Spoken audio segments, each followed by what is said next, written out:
आत्मा का गुण है, आत्मा का गुण है जो यथार्थ जानकारी होती है।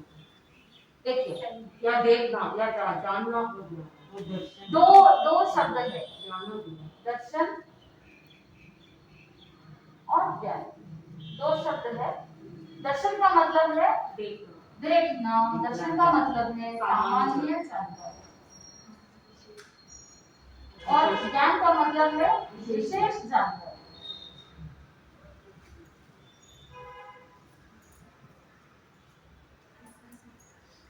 अब फॉर एग्जाम्पल आपने इसे देखा, देखते ही आपको सामान्य जानकारी क्या है, कुंजनी, सामान्य जानकारी। फिर आप देखेंगे ये किस तरह की कुंजनी है, इसके ऊपर जो डंडी लगी हुई है वो कितने हाइट की है, ये कौन से मटेरियल की है, ये बेल की लकड़ी है, इसके ऊपर व्हाइट पेंट किया हुआ है, ये कुंजनी है, कुंजनी के अंदर कितनी फलियां हैं, और इस कुंजनी के अंदर जो फलियां बनी हुई है ये किस तरह के ऊन की बनी हुई है, क्या मटेरियल है, इस कुंजनी की क्या ड्यूरेबिलिटी है, किसके लिए काम आती है, कि इसकी उपयोगिता क्या है, ये सारी जानकारी क्या है, विशेष जानकारी। तो देखते से ही एक बार जो सामान्य जानकारी होती है, किसी भी चीज का इंट्रोडक्शन जो होता है वो है दर्शन, और जो विशेष रूप से उसके डेप्थ में आप जाते हैं, जो पूरी जानकारी लेते हैं, तो वो क्या है, ज्ञान। सामान्य जानकारी को दर्शन कहते हैं, विशेष जानकारी को ज्ञान कहते हैं। तो ज्ञान कितने प्रकार के हैं, 5। मति ज्ञान 5 टाइप्स है, शुद्ध ज्ञान, अवधि ज्ञान,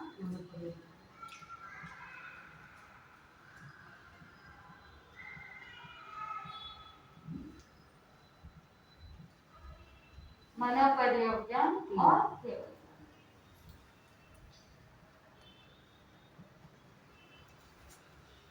जब 25 बोल के अंदर उपयोग 12 बोलते हैं, तो उसमें उपयोग में एक साकार उपयोग होता है, एक निराकार उपयोग होता है। तो एक तरफ ज्ञान है, दूसरी तरफ दर्शन है। तो ज्ञान के अंदर 5 प्रकार के ज्ञान है, यहाँ पे हम डिटेल से नहीं लेंगे, शॉर्ट में लेंगे। 25 बोल के वीडियोस में डिटेल मिल जाता है। तो मति ज्ञान का मतलब क्या है, कि जो पांचों इंद्रियों से हमको जो ज्ञान की प्राप्ति होती है वो सिर्फ इंद्रिय ही नहीं, मन के साथ, इंद्रिय और मन के साथ जो ज्ञान की प्राप्ति होती है वो मति ज्ञान। शुद्ध ज्ञान श्रवण करने से या जिनवाणी को पढ़ने से, आगम को पढ़ने से जो ज्ञान की प्राप्ति होती है वो शुद्ध ज्ञान। अवधि ज्ञान यानी जहां पर आत्मा से ज्ञान को प्राप्त करना, इंद्रियों का यहाँ पर कोई संबंध नहीं है, इंद्रियों का संबंध कहाँ तक है, मति ज्ञान और शुद्ध ज्ञान। इसीलिए इसे कौन सा ज्ञान कहा, प्रत्यक्ष बोला है या परोक्ष बोला है, परोक्ष ज्ञान। इंद्रियों की सहायता से डायरेक्ट आत्मा से जो ज्ञान की प्राप्ति होती है वो प्रत्यक्ष ज्ञान है। तो अवधि ज्ञान के अंदर क्या होता है कि लिमिटेड द्रव्य क्षेत्र काल भाव से जो ज्ञान की प्राप्ति होती है वो अवधि ज्ञान है, यानी वो भूत भविष्य जो भी देखते हैं लिमिटेड क्षेत्र तक, यानी अधोलोक में, जैसे उदाहरण के लिए बताया जाता है कि अधोलोक में पहली नरक तक देख रहे हैं, तिरछे लोक में लवण समुद्र तक देख रहे हैं, ऊर्ध्व लोक में पहले देवलोक तक देख रहे हैं। ऐसे जो रूपी पुद्गलों को देख मर्यादित क्षेत्र तक जो देखने का ज्ञान है वो अवधि ज्ञान, लिमिटेशन है। और इसमें 2 तरह के हैं, एक प्रतिपाती और दूसरा अप्रतिपाती, यानी एक अवधि ज्ञान ऐसा जो आने के बाद जाता है, और दूसरा अवधि ज्ञान ऐसा जो आने के बाद कभी अगर संशय हो गया कि मैं जो देख रहा हूँ वो सही है क्या, मैंने तो ऐसे सुना था, मैं इतना ही देख रहा हूँ। अब जैसे उदाहरण के लिए कोई एक तापस जिसको अवधि ज्ञान हुआ है, उसने देखा कि वो पहले देवलोक तक देख रहा है, तो उसे लगता है कि ऊपर ऊर्ध्व लोक में सिर्फ पहले देवलोक तक ही है, आगे कुछ भी नहीं है। इस तरह से अगर विपरीत धारणा आ जाती है, तो अगर संशय आता है, तो वहां पर आया हुआ अवधि ज्ञान चला जा सकता है। तो 2 टाइप है, एक अवधि ज्ञान ऐसा जो आने के बाद जाता नहीं, और दूसरा अवधि ज्ञान ऐसा जो आकर के जा सकता है। फिर मनःपर्यय ज्ञान। मनःपर्यय ज्ञान यानी जो मन के तरंगों को, मन के वाइब्रेशंस को कैच करते हुए मन की भावनाओं को समझ सकते हैं, वो मनःपर्यय ज्ञान। मनःपर्यय ज्ञान किनको होता है? साधु को होता है। तीर्थंकर भगवंतों को जन्म से कितने ज्ञान? 3 ज्ञान, मति ज्ञान, शुद्ध ज्ञान और अवधि ज्ञान। और तीर्थंकर भगवान जब दीक्षा लेते हैं, दीक्षा लेते ही उनको मनःपर्यय ज्ञान हो जाता है। अब केवल ज्ञान, 5वां ज्ञान है केवल ज्ञान। केवल ज्ञान में सब कुछ समाविष्ट है। आत्मा से जो भूत भविष्य वर्तमान संपूर्ण लोक अलोक को और रूपी अरूपी पुद्गलों की जो जानकारी, जो ज्ञान होता है, वो क्या है? केवल ज्ञान। साइंस यहाँ तक नहीं पहुंच सकता, कभी नहीं पहुंच पाता। तो यहाँ पर 5 ज्ञान है और हमको पंच परमेष्टि के साथ घटित करना है। नवकार मंत्र के टुकड़े में हमको पंच परमेष्टि के साथ घटित करना है। तो आप मुझे बताइए कि कौन सा ज्ञान कहाँ किसमें क्या पाया जाता है? अरिहंत में कौन सा ज्ञान? सिद्ध में अरिहंत और सिद्ध में मात्र एक केवल ज्ञान पाया जाता है। आचार्य, उपाध्याय और साधु में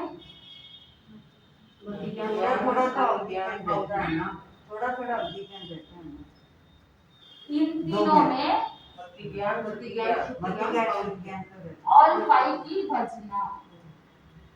आचार्य, उपाध्याय, साधु में 5 ज्ञान में से कौन सा भी हो सकता है? आचार्य हो या उपाध्याय हो या साधु हो, 5 ज्ञान की क्या हो सकती है? भजना हो सकती है। पर अभी तो मालूम है ना केवल ज्ञान नहीं। अभी हम सिर्फ अभी वर्तमान की बात नहीं कर रहे हैं, हम समुच्चय में बात कर रहे हैं कि अरिहंत और सिद्ध में केवल ज्ञान होता है, आचार्य, उपाध्याय और साधु में 5 ज्ञान की भजना। अभी भजना यानी कंपल्शन नहीं है, 5 में से कोई भी हो सकता है। अभी वर्तमान में आपको और हमको कौन सा ज्ञान है? मति और शुद्ध ज्ञान। जम्बू स्वामी जब मोक्ष पधारे तो 10 बोलों का विच्छेद हुआ। उसमें से एक बोल ये भी है कि परम अवधि ज्ञान विच्छेद हो गया, यानी ऐसा अवधि ज्ञान जो आने के बाद जाता नहीं, उसे परम अवधि ज्ञान कहते हैं। तो ऐसे परम अवधि ज्ञान का क्या हो गया? विच्छेद हो गया। मनःपर्यय ज्ञान का विच्छेद हो गया। केवल ज्ञान का यहाँ भरत क्षेत्र में इन तीनों ज्ञान का विच्छेद हो गया। 5 चारित्र जो हम कल बात कर रहे थे, सामायिक चारित्र, छेदोपस्थापनियों, परिहार विशुद्धि, सूक्ष्म संपराय और यथाज्ञान चारित्र। तो इन 5 चारित्र में से जम्बू स्वामी जी जब मोक्ष पधारे तो कौन कौन से चारित्र का विच्छेद हो गया? लास्ट 3 जो परिहार विशुद्धि, सूक्ष्म संपराय, यथाज्ञान, इन तीनों चारित्र का विच्छेद हो गया। बचे कितने? सिर्फ 2। अभी वर्तमान में कौन कौन से चारित्र है? सामायिक चारित्र और छेदोपस्थापनियों। ठीक है, तो ये 7वें बोल में ज्ञान द्वार में अरिहंत और सिद्ध में कौन सा ज्ञान? केवल ज्ञान। आचार्य, उपाध्याय, साधु में 5 ज्ञान की भजना। ये 8वां द्वार। 9वां द्वार है, आगे चलते हैं। ये भजना शब्द का थोड़ा भजना का मतलब होता है कि 5 में से कोई भी हो सकता है। पॉसिबिलिटीज, कंपल्शन नहीं है कि ये ऐसा ही है। जैसे अरिहंत और सिद्ध के लिए केवल ज्ञान बताया है, मतलब केवल ज्ञान है ही। इसमें भजना इसलिए कहा है कि 5 में से कोई भी हो सकता है। जैसे मतिश्रुत हो सकता है, अवधि ज्ञान हो सकता है, मनःपर्यय ज्ञानी भी हो सकते हैं, केवल ज्ञानी भी हो सकते हैं, साधु, आचार्य, उपाध्याय, इसीलिए भजना का। ठीक है, अभी तो केवल ज्ञान नहीं, अभी नहीं है, अभी भरत क्षेत्र में नहीं है, बाकी महाविद्य क्षेत्र में तो है ही। तो इसीलिए समुच्चय में बात करते हैं कि आचार्य, उपाध्याय और साधु में 5 ज्ञान की भजना। हम सिर्फ भरत क्षेत्र के बारे में या अभी वर्तमान स्थिति के बारे में नहीं बात कर रहे हैं, हम समुच्चय में संपूर्ण लोक की दृष्टि से बात कर रहे हैं कि मनुष्य कहाँ तक हो सकते हैं। किसी को आइडिया? अढ़ाई। मानुषोत्तर पर्वत जहाँ तक लिमिट करता है वहां तक मनुष्य हो सकते हैं। तो वहां तक ही आपको सब मिलेंगे, अरिहंत आचार्य उपाध्याय साधु वहां तक मिलेंगे। तो वहां तक आपको 500 ज्ञान में से कोई भी ज्ञान हो सकता है। महाविद्य क्षेत्र में केवली भी होंगे, महाविद्य क्षेत्र में आचार्य उपाध्याय भगवान भी होंगे, महाविद्य क्षेत्र में गणधर भी होंगे, मनपर ज्ञानी भी होंगे, अवधि ज्ञानी भी होंगे। अभी 5वें आर्य में यहाँ पर अवेलेबल नहीं है, लेकिन भरत क्षेत्र में, एरावत क्षेत्र में तीसरे चौथे आर्य में तो अवेलेबल हो सकते हैं ना। तो समुच्चय में बात करते हैं तब वजना शब्द उपयोग में लेते हैं। ठीक है। नेक्स्ट नमस्कार है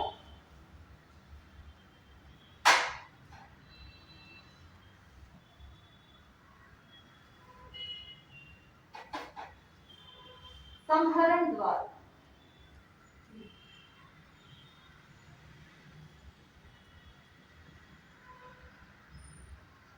हरण का मतलब क्या है?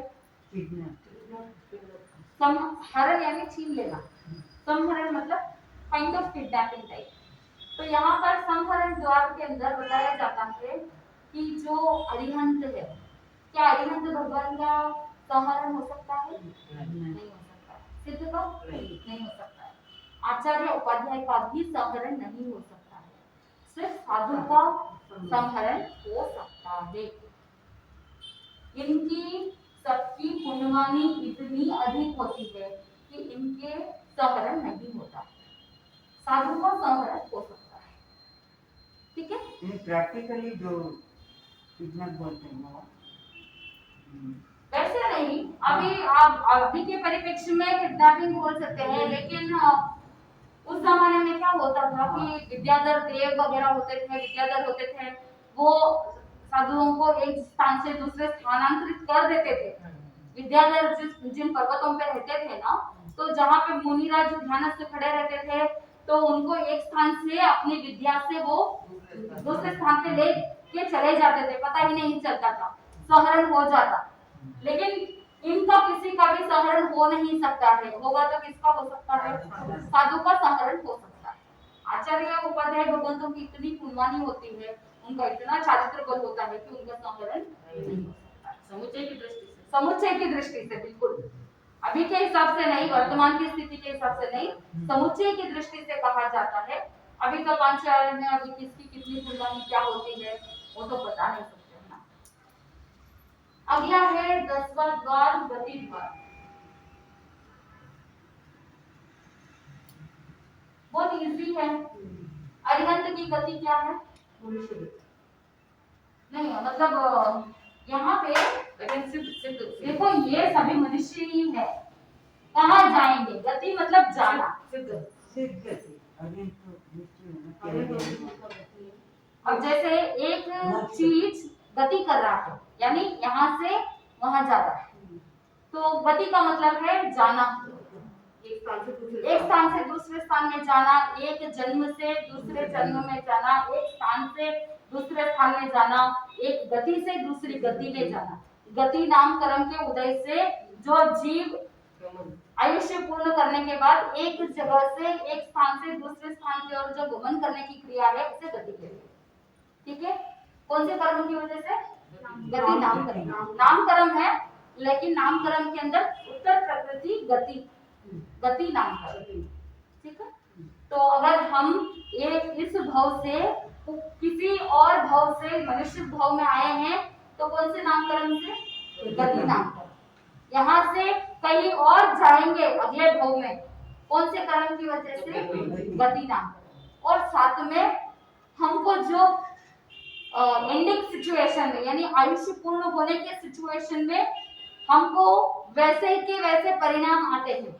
आयुष्य पूर्ण होने वाला है, लेकिन जिस परिणाम में आयुष्य बंधा है वही परिणाम एंडिंग सिचुएशन में वापस आते हैं, और वो गति हम इस आत्मा को, इस जीवात्मा को खींचती है। What is that called? अनुपूर्वी। अब जैसे किसी ने नरक गति के आयुष्य बांधा है, तो जो अनुपूर्वी उस जीव को, उस आत्मा के आत्म प्रदेशों को खींचता है, उसे क्या कहते हैं? नरकानुपूर्वी। तो 4 गति के 4 अनुपूर्वी होती है। जिस जीव ने जिस परिणाम में आयुष्य बांधा है वो परिणाम वापस एंडिंग सिचुएशन में आते हैं।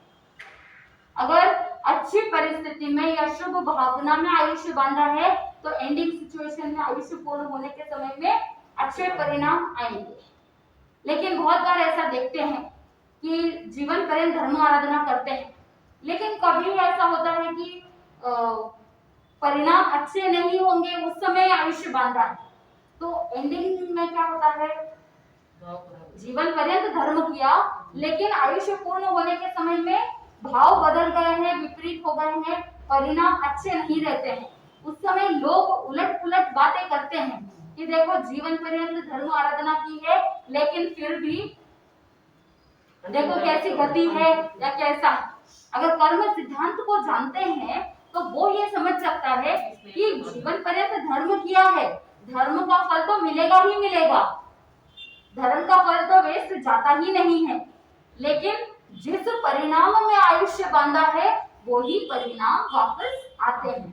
और जो जीव आत्मा गति करता है उस तरफ जाने की जो प्रक्रिया है वो अनुपूर्वी है, तो वो अनुपूर्वी उस आत्मा के आत्म प्रदेशों को उस तरफ ले जाता है और फिर वही अनुपूर्वी आगे उस आत्मा को, उस जीव को उस गति तक पहुंचाता है। और जो ये जीव आत्मा एक गति से दूसरी गति पे जाने के बीच में जो टाइम पीरियड है उस जीव को क्या कहते हैं, आत्मा को क्या कहते हैं, बाटे बहता जीव, यानी अभी वो चल रहा है, एक जगह से दूसरी जगह ट्रांसफॉर्म हो रहा है, एक बॉडी को छोड़ा दूसरी बॉडी को प्राप्त करना है। इस बीच का जो टाइम पीरियड है वो आत्मा को बाटे बहता जीव कहते हैं। तो उस समय उसके पास और ये शरीर नहीं रहता है, सिर्फ तेजस और कारण शरीर साथ में रहते हैं। तो यहाँ पर गति करना, तो अरिहंत की गति क्या है, सिद्ध ही बनेंगे, मोक्ष ही जाएंगे, तो अरिहंत की गति सिद्ध की गति, सिद्ध की गति सिद्ध ऑलरेडी मोक्ष में है, वो वापस कहीं जा नहीं सकते हैं, इसलिए उनकी गति नहीं है, पहुंच गए, अल्टीमेट डेस्टिनेशन पहुंच गए हैं, आप कहाँ जाएंगे, कहीं नहीं जाते हैं, तो इसीलिए उनकी गति नहीं है। आचार्य, उपाध्याय और साधु, इनकी गति क्या है, नहीं, जो साधु होते हैं उनका गुणस्थान कौन सा है, छठे से आगे है ना, छठे से आगे, करेक्ट, छठे से आगे है। और जब अप्रमत्त अवस्था रहती है तो सातवें के बाद अगर कोई श्रेणी करता है तो उपसम श्रेणी, शपक श्रेणी, तो गुणस्थान में आगे बढ़ते जाते हैं, तो वो तिर्यंच गति में जाएंगे क्या, जो सम्यक्वी होगा वही तो श्रेणी चढ़ेगा, जो सम्यक्वी होगा वही श्रेणी चढ़ेगा, आगे बढ़ेगा। तो ऐसे साधु जो श्रेणी करते हैं या आगे बढ़ते हैं, अप्रमत्त रहते हैं, भले ही 8वें गुणस्थान से श्रेणी नहीं कर रहा है, फिर भी 7वें गुणस्थान में भी अगर है तो भी वो तिर्यंच गति में नहीं जाएंगे, नरक गति में। क्या सम्यक्वी साधु नरक गति में जाएंगे, नहीं जाएंगे, तो ये कहाँ जा सकते हैं, मनुष्य गति भी नहीं जाएंगे, वैमानिक देव और मोक्ष, समुच्चय के हिसाब से। आचार्य, उपाध्याय, साधु की गति देव गति, मतलब हो गया, अगर देखो द्रव्य से संयम है, लेकिन अगर भाव से संयम नहीं है, ऐसा भी हो सकता है कि वेश में वो साधु है लेकिन उनके परिणाम सम्यक्त्व के नहीं है, मिथ्यात्वी है, तो वो साधु सिर्फ द्रव्य से कहलाते हैं ना, तो सम्यक्त्व ही नहीं है, तो फिर उनका गुणस्थान 1 पे आ जाता है, तब ये नहीं होता है। वैमानिक देव मतलब देव गति में 4 प्रकार के देव होते हैं। देव कितने प्रकार के, 4, इसीलिए कहते हैं 4 निकाय। तो पहला है भवनपति, तो ये भवनपति कहाँ रहते हैं, नरक गति में, भवनों में रहते हैं, वो भी पहली नरक में। जैसे उदाहरण के लिए ये अधोलोक मान लीजिए, तो ये जो पहली नरक है यहाँ पर भवनों में रहते हैं भवनपति देव। भवन में रहते हैं। इसीलिए नरक गति से जो तीर्थंकर का जीव आता है, तो तीर्थंकर की माता जो 14 स्वप्न देखती है, तो उन 14 स्वप्नों में क्या देखेगी? भवन देखेगी। और अगर तीर्थंकर का जीव देव गति से आ रहा है तो विमान देखेगी। ये डिफरेंस है 14 स्वप्न में से। अगर नरक गति से भी जीव आ सकता है, क्योंकि दोनों गति से तीर्थंकर का जीव आता है, नरक गति या देव गति, जहां पर अवधि ज्ञान है, क्योंकि जन्म से अवधि ज्ञान होना है, तो जहां अवधि ज्ञान अवेलेबल है वहीं से तीर्थंकर का जीव आना है। तो या तो नरक गति से आएगा या देव गति से। तो नरक गति से अगर तीर्थंकर का जीव आ रहा है तो उनकी माता स्वप्न में क्या देखेगी? भवन देखेगी। और अगर देव गति से तीर्थंकर का जीव आ रहा है तो माता स्वप्न में क्या देखेगी? विमान। तो ये भवन पति में कौन रहते हैं? कहाँ रहते हैं? भवनों में रहते हैं, नरक गति। दूसरा है वाणव्यंतर। आप लोग बोलते हैं ना भूत प्रेत वगैरह वगैरह, आत्मा, वो सब क्या है? वाणव्यंतर, व्यंतर जाति के देव है, नीची जाति के देव है। जैसे कैटेगरीज होते हैं, तो ये वाणव्यंतर जाति के देव होते हैं। कहाँ रहते हैं ये?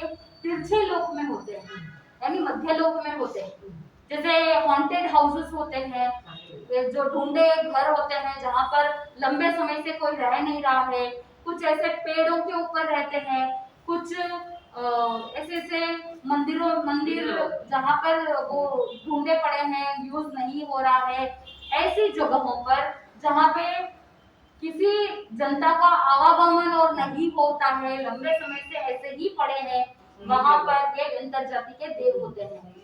ये सूर्य जगह पे। यस। तो 16 प्रकार के वाणव्यंतर के जीव होते हैं, जिसमें भूत, पिशाच, यक्ष, राक्षस, किन्नर, किंपुरुष, मोहर, गंधर्व, ये सब वाणव्यंतर जाति के देव हैं। फिर 10 जृंभक भी इसी में आते हैं।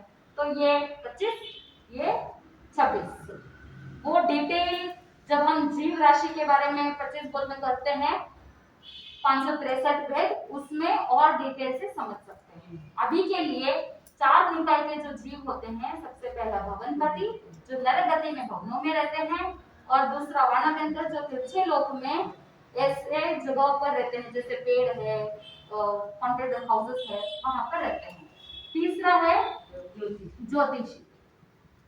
ज्योतिषी देव सूर्य, चंद्र, ग्रह, नक्षत्र और तारा, 5 प्रकार के होते हैं। तो ये सब क्या है? अभी हम जो सूर्य, चंद्र वगैरह देखते हैं, जैनिज्म के हिसाब से वो ज्योतिषी देव होते हैं, और उनका विमान हम देखते हैं। सूर्य का विमान, चंद्र का विमान देखते हैं, तो ये ज्योतिषी देव। और चौथा है वैमानिक, जो विमानों में रहते हैं। वैमानिक के अंदर कौन कौन आ जाते हैं? 12 देवलोक आ जाते हैं, 9 लोकांतिक आते हैं, 3 किल्बिषिक आते हैं, 9 ग्रेवियक आते हैं, 5 चंद्र, 35 और 3 किल्बिषिक 38। तो ये वैमानिक। तो इन 4 में से साधु की गति कौन सी? वैमानिक। या तो वैमानिक देव में जाएंगे या मोक्ष में जाएंगे। अगर 8 कर्मों को क्षय कर लिया है, पुरुषार्थ इतना बहुत ज्यादा प्रबल है, तो मोक्ष में भी जा सकते हैं। तो ये 10वां द्वार गति द्वार है। समझ में आ गया?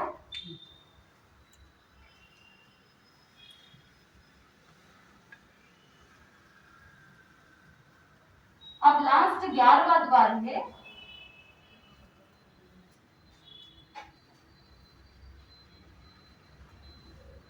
श्रावक वैमानिक में जा सकता है। जा सकता है। हाँ, 12 से 1 में जा सकता है।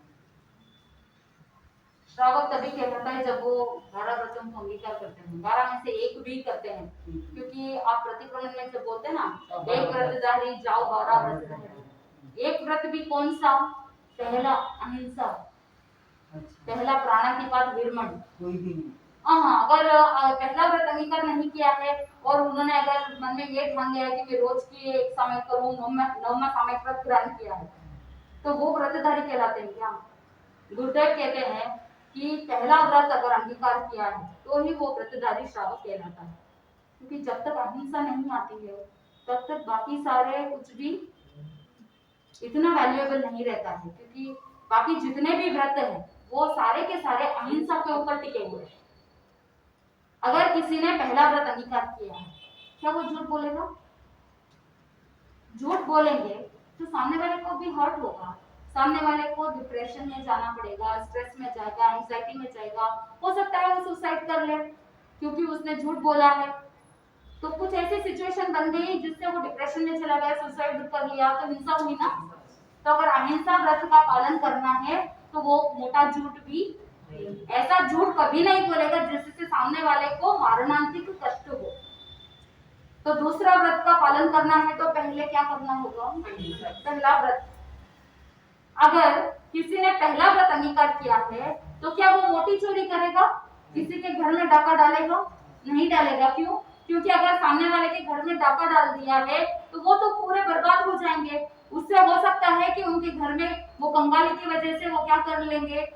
सुसाइड कर सकते हैं, अपने प्राणों का घात कर सकते हैं, कुछ भी हो सकता है, या डिप्रेशन में भी चले गए, जिंदगी बर्बाद हो गई, तो भी वहां हिंसा ही है। यानी जिनने कहा कि केवल प्राणों का घात करना हिंसा नहीं है। 10 प्रकार के जो बल प्राण है ना, 25 बोल में छठा बोल हम बोलते हैं प्राण 10। तो भगवान ने फरमाया कि इन 10 बल प्राण में से किसी भी बल प्राण का घात किया तो हिंसा।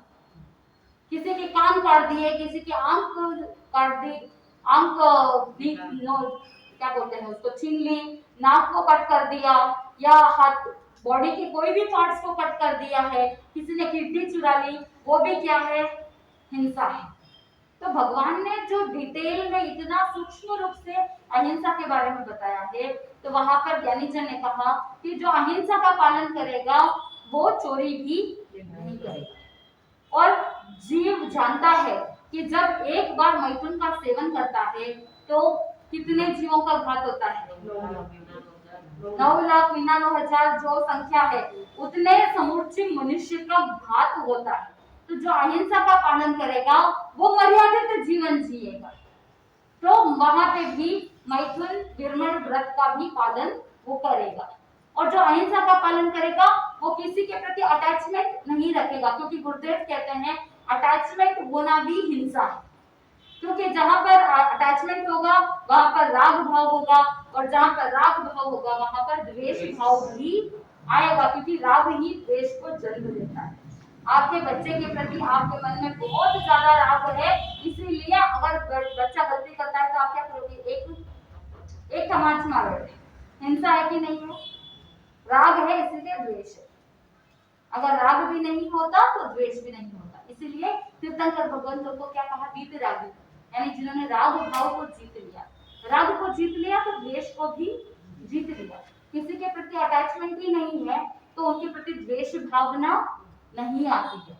तो अगर परिग्रह का परिमाण करना है, अपरिग्रह की ओर आगे बढ़ना है, तो उसे अटैचमेंट को छोड़ करके क्या करना पड़ेगा? डिटैच्ड लाइफ जीना पड़ेगा। घर परिवार में रहते हुए भी आप डिटैच्ड लाइफ जी सकते हैं, क्योंकि तीर्थंकर भगवंतों की हमारे लिए, हर एक साधक के लिए यही आज्ञा है कि वो निर्लिप्त जीवन जिए और ममत्व भाव से दूर रहे। ड्यूटी को ड्यूटी समझ करके करना।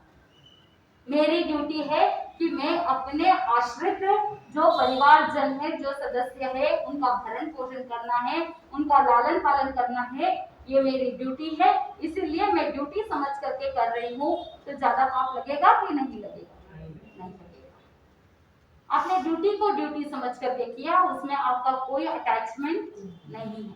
और जहाँ अटैचमेंट नहीं है वहां पर द्वेष भाव भी नहीं आएगा कि उसने ये काम नहीं किया, इसने ये काम नहीं किया। नहीं किया तो उसका दोष, नहीं किया तो उसके कर्म। तो आपका पीस ऑफ माइंड बना रहेगा, आप टेंशन से मुक्त हो सकते हैं। ये सब पॉसिबल कब होगा? जब आप अहिंसा व्रत का अनुपालन करेंगे, यानी प्राणातिपात विरमण। प्राणातिपात शब्द में ही है, प्राण अतिपात, यानी प्राणों का अतिपात करना ही हिंसा। ठीक है? तो इसीलिए व्रतों को अंगीकार करते हैं तो ही श्रावक गिने जाते हैं। आजकल फैशन हो गया है, कहने के लिए टाइटल बन गया है श्रावक शालिका, लेकिन वास्तव में श्रावक शालिका है क्या, वो चिंतन करना है। और अगर आपने भी व्रत अंगीकार नहीं किए हैं तो प्रयास करना कि 12 व्रतों को अंगीकार करें। अब लास्ट 11वां द्वार है अल्प बहुत्व द्वार। अल्प बहुत्व मतलब कम ज्यादा। सबसे कम कौन? अरिहंत। देखो जनरली जब हम नवकार मंत्र लिखते हैं तो संख्या नंबर क्या है? 1 2 3 4 5 है ना। तो अल्प बहुत्व को याद रखने के लिए ट्रिक है 1 3 4 5 2। 2 को बीच में से हटा के लास्ट में लिख जाए, ठीक है। सबसे कम अरिहंत, उससे संख्यात गुना आचार्य। कितने हैं? संख्यात। संख्यात क्यों बोला है? क्योंकि मनुष्य कितने हैं? संख्यात मतलब काउंटेबल, जितना हम काउंट कर सकते हैं। मनुष्य क्या है? मनुष्य संख्यात है या असंख्यात है? संख्यात है। तो इसलिए अरिहंत सबसे कम, उनसे संख्यात गुना आचार्य, उनसे संख्यात गुना उपाध्याय, उनसे संख्यात गुना साधु और उनसे अनंत गुना सिद्ध। अनंत होते हैं क्योंकि जीव भी अनंत होते हैं। तो इसे लिखने के लिए आप ऐसा भी लिख सकते हो, अरिहंत सबसे कम,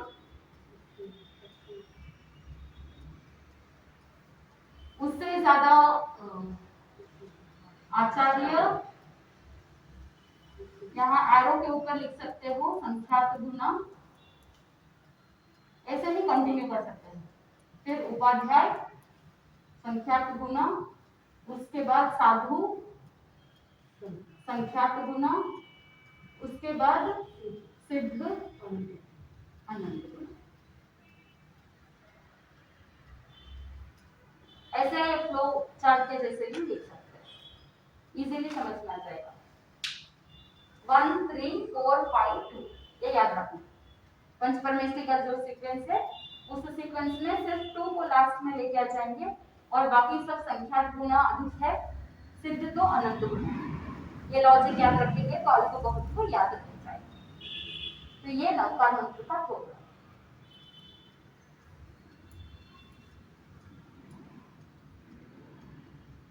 तो आज हमने ज्ञान द्वार, सहरण द्वार, गति द्वार और अल्प बहुत द्वार 4 द्वार किए। कल हमने 7 द्वार किए थे। तो जो नहीं आए थे एक बार रिवीजन हो सकता है। तो सबसे पहला द्वार है नाम द्वार। नाम द्वार में हमने नाम को पता लगाया था महामंत्र नवकार। और उसके बाद पद द्वार, सेकंड द्वार कौन सा है? पद द्वार। तो एक अपेक्षा से 5 पद है, पंचपरमेष्ठी हम बोलते हैं, और दूसरी अपेक्षा से 9 पद, ज्ञान दर्शन चारित्र और तप। और तीसरा द्वार कौन सा है? गुण द्वार। तीसरा गुण द्वार। गुण कितने हैं पंचपरमेष्ठी के? 108, अरिहंत के 12, सिद्ध के 8, आचार्य के 36, उपाध्याय के 25, साधु के 27। उसके बाद चौथा द्वार वेद। वेद द्वार में 2 भेद, सवेदी अवेदी। अरिहंत और सिद्ध क्या है? अवेदी। आचार्य उपाध्याय साधु सवेदी। उसके बाद नेक्स्ट द्वार कौन सा है? लिंग द्वार। तो लिंग द्वार में अरिहंत, आचार्य, उपाध्याय। आचार्य उपाध्याय और साधु सवेदी दोनों हो सकते हैं। आचार्य उपाध्याय साधु समुच्चय दृष्टि से अगर देखा जाए तो दोनों भी हो सकते हैं, क्योंकि आचार्य के अगर मोक्ष में जाए तो लंबे गुणस्थान के आगे और फिर के सहयोगी के लिए आगे बढ़ जाएंगे ना। नहीं, आचार्य उपाध्याय साधु जब मोक्ष में जाएंगे तो अवेदी बनकर ही जाएंगे। तो बट आपसे दोनों वेद ले सकते हैं ना? वैसे ले सकते हैं, लेकिन समुच्चय के हिसाब से ले सकते हैं, लेकिन इनिशियल स्टेजेस के हिसाब से देखा जाए तो सवेदी होंगे। अवेदी होंगे तो फिर वो सिद्ध की ओर आगे बढ़ जाएंगे। गुणस्थान बन जाए देखते हैं, अगर छठे गुणस्थान के हिसाब से सवेदी और आगे के हिसाब से देखें तो फिर अवेदी भी हो सकते हैं। जैसे वेद खत्म हो जाता है 10वें गुणस्थान के बाद, वेद नहीं होता है तो उस समय वो अवेदी हो जाती है, अपेक्षाकृत। फिर उसके बाद आता है लिंग द्वार। लिंग द्वार में अरिहंत, आचार्य, उपाध्याय। उनका पुरुष लिंग। और सिद्ध और साधु तीनों। उसके बाद द्वार आता है चारित्र द्वार। अरिहंत का यथाख्यात चारित्र, फिर सिद्ध का चारित्र नहीं, आचार्य उपाध्याय साधु 500 चारित्र की भजना। फिर लास्ट 7वां आता है अवगहना द्वार। अवगहना में अरिहंत की अवगहना जगन्य 7 उत्कृष्ट 500 धनुष, सिद्ध की जगन्य 1 हाथ आतंक, मध्यम 4 हाथ 16 और उत्कृष्ट 333 धनुष 32 अंक। फिर आचार्य उपाध्याय साधु की अवगहना जगन्य 2 हाथ उत्कृष्ट 500। ठीक है। फिर आज हमने किया ज्ञान द्वार, उसमें अरिहंत और सिद्ध के केवल ज्ञान और आचार्य उपाध्याय साधु के 500 ज्ञान की भजना। संहरण द्वार अरिहंत सिद्ध आचार्य उपाध्याय इनका संहरण नहीं हो सकता है, साधु का संहरण हो सकता है। और 10वां है गति द्वार। अरिहंत की गति मोक्ष, सिद्ध की गति नहीं, आचार्य उपाध्याय साधु की वैमानिक देव और मोक्ष। फिर लास्ट है अल्प बहुत्व। सबसे कम अरिहंत, उससे संख्यात गुना कौन? आचार्य, उससे संख्यात गुना उपाध्याय, उससे संख्यात गुना साधु, उससे अनंत गुना सिद्ध। 7 घंटे नवकार मंत्र का टोटल